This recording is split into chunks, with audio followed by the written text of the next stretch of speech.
Hi అండి, అందరూ ఎలా ఉన్నారు? బాగున్నారా? నేను కూడా బాగున్నాను. ఈరోజు నేనైతే కాకరకాయ వెల్లుల్లి కారం చేస్తున్నాను. కాకరకాయ అయితే ఆరోగ్యానికి చాలా మంచిది. ఈ విషయం నేను చెప్పాల్సిన అవసరం లేదు, అందరికీ తెలిసిన విషయమే. భగవంతుడు పుట్టించేటప్పుడే ఒక్కొక్క మనిషికి ఒక్కొక్క గుణాన్ని ఇచ్చాడు. అదేలాగా మనకైతే 6 రుచులని పరిచయం చేశాడు. ఆ రుచులలో ఒక రుచి చేదు. ఆయన ఏది చేసినా మన ఆరోగ్యం కోసమే కదా. ముందుగా స్టవ్ వెలిగించి స్టవ్ పైన బాణాలు పెట్టి అందులో ఆయిల్ అయితే వేసేస్తున్నాను. కాకరకాయలు అయితే నీట్గా క్లీన్ చేసుకునేసి ఇలా సన్నగా అయితే కట్ చేసి పక్కన పెట్టుకున్నాను. అవి కూడా ఈ ఆయిల్లో వేసి వేయించేస్తున్నాను. కొంతమందికి చేదు ఇష్టం లేని వాళ్ళు ముందుగా ఉడికించుకునేసి ఆ నీళ్ళని పిండేసి ఇలా చేస్తూ ఉంటారు. నేనైతే కొంచెం చేదుగా కావాలని ఇలా చేస్తున్నాను. ఇవి ఒక పక్క వేగుతూ ఉంటాయి. ఇప్పుడు ఒక మిక్సీ జార్లో కొద్దిగా ఉప్పు, పసుపు, కారం, ధనియాల పొడి, జీలకర్ర, వెల్లుల్లి కొద్దిగా ఎక్కువే తీసుకున్నాను. ఇవన్నీ మిక్సీలో ఇలా మెత్తగా పౌడర్ చేసేసుకున్నాను. ఇప్పుడు ఈ కాకరకాయ ఎంతవరకు వచ్చిందో చూద్దాం. బాగానే వేగుతూ ఉంది. ఈ కాకరకాయకి టైం ఉన్న వాళ్ళు కొద్దిగా ఆయిల్ వేసుకొని ఎక్కువసేపు కూడా వేయించుకోవచ్చు. నేను కొద్దిగా ఆయిల్ ఎక్కువ వేసాను. ఆ ఆయిల్ అంతా తర్వాత తీసేస్తాను.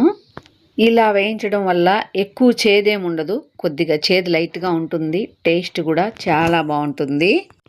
అంతే అండి, కాకరకాయ ఈ మాత్రం వేగితే చాలు. పక్కకు తీసేస్తున్నాను. కాకరకాయ ముందుగా వేగిపోయింది కాబట్టి ఇంత ఆయిల్ అవసరం లేదు. తాలింపుకి ఎంత అవసరమో అంత ఆయిల్ అయితే తీసుకున్నాను. ఇప్పుడు ఇందులో ఆవాలు 1/2 స్పూన్, ఎండుమిర్చి అయితే 3 వేసుకున్నాను ఇలా నలిపి. ఆవాలు, ఎండుమిర్చి కూడా వేగిపోయింది. ఇప్పుడు ఇందులో 1 స్పూన్ ఉద్దిపప్పు వేస్తున్నాను. 1.5 స్పూన్ అయితే మంచినీపప్పు వేస్తున్నాను. ఇవి అన్నంలో కాకరకాయ కలుపుకొని తిన్నప్పుడు ఇవి మధ్య మధ్యలో తగులుతూ ఉంటాయి. టేస్ట్ చాలా బాగుంటుంది. ఇప్పుడు ముందుగా వేయించుకున్న కాకరకాయ కూడా వేసేసి కలిపేస్తున్నాను. ఈ తాలింపు వేసిన తర్వాత కాకరకాయ కొద్దిసేపు ఇందులో వేయిస్తున్నాను. ఇప్పుడు ఒక గుప్పెడు కరివేపాకు అయితే వేసుకున్నాను.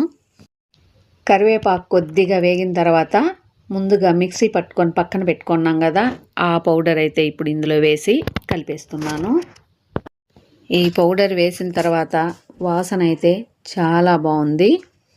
ఇది సైడ్ డిష్గా కూడా తినచ్చు. రసము లేదనుకుంటే పప్పు ఇలాగే ఏదైనా చేసుకొని సైడ్ డిష్గా తినచ్చు. లేదనుకుంటే అన్నంలో ఇలాగే కలుపుకొని తినచ్చు. దీనికి వాటర్ ఏం యూస్ చేయలేదు, తడి కూడా లేదు కాబట్టి ఇది వారం 10 రోజులు బయట ఉన్నా కూడా చెడిపోదు. అంతే అండి, రెడీ అయిపోయింది. ఈ కారం, వెల్లుల్లి ఇవన్నీ వేసిన తర్వాత ఎక్కువసేపు అయితే వేయించకూడదు, మాడిపోతుంది. చూసారా ఎంత కలర్ఫుల్గా ఎంత బాగుందో. చేదు కూడా అంత ఎక్కువ లేదు. మీరు కూడా ఒకసారి ఇలా తయారు చేసుకొని మీకు ఎలా వచ్చిందో కామెంట్ బాక్స్లో తెలియజేయండి. నా వీడియోస్ మీకు నచ్చినట్లయితే లైక్ చేయండి, షేర్ చేయండి, సబ్స్క్రైబ్ చేసి సపోర్ట్ చేయండి. ఓకే అండి, నెక్స్ట్ వీడియోలో కలుద్దాం.